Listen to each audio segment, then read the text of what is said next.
Now, for more on this, Ammar Hijazi joins us from the occupied West Bank. He's an ambassador at the Ministry of Foreign Affairs at the State of Palestine. Thanks so much for speaking to us here on TRT World. Now, these demolitions yesterday, they set a dangerous precedent, and I understand there are 100 more buildings at risk with the Palestinian Authority issued permits. What's going to happen to them?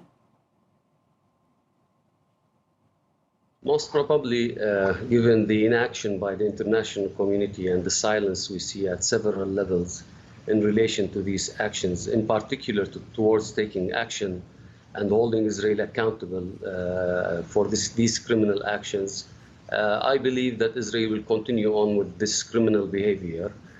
Nonetheless, we will not sit idle by, and we will continue pursuing all legal tracks and political tracks to hold Israel accountable and ensure that all these crimes are brought to an end.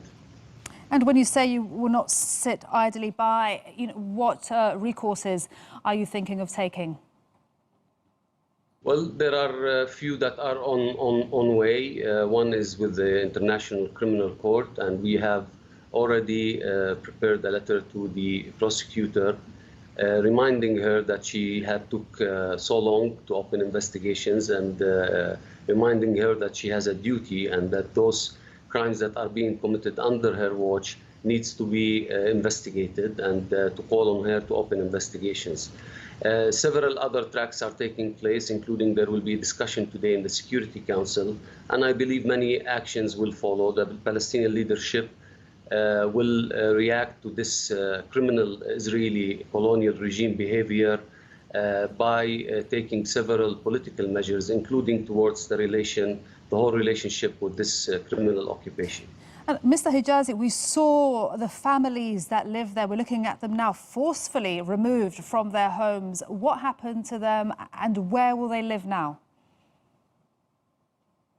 Well, these families, they have extended families that have received them, and they still live in the same area that they have been, that they have their homes in, the same neighborhood, if you wish.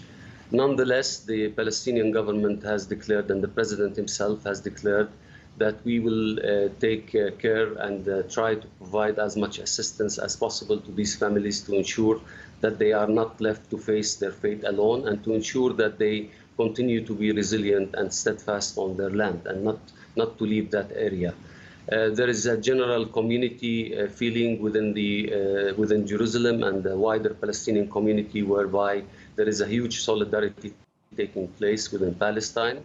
And there are some aid provided by the international community, although we prefer that the international community do its duties, its legal duties and moral duties, and hold this criminal occupation accountable at several levels, and start applying some level of sanctions on this occupation to hold back its criminal behavior and to stop it and to bring it to an end as a step towards ending this whole colonial regime. Ambassador Ammar Hijazi, thank you very much indeed for speaking to us here on TRT World.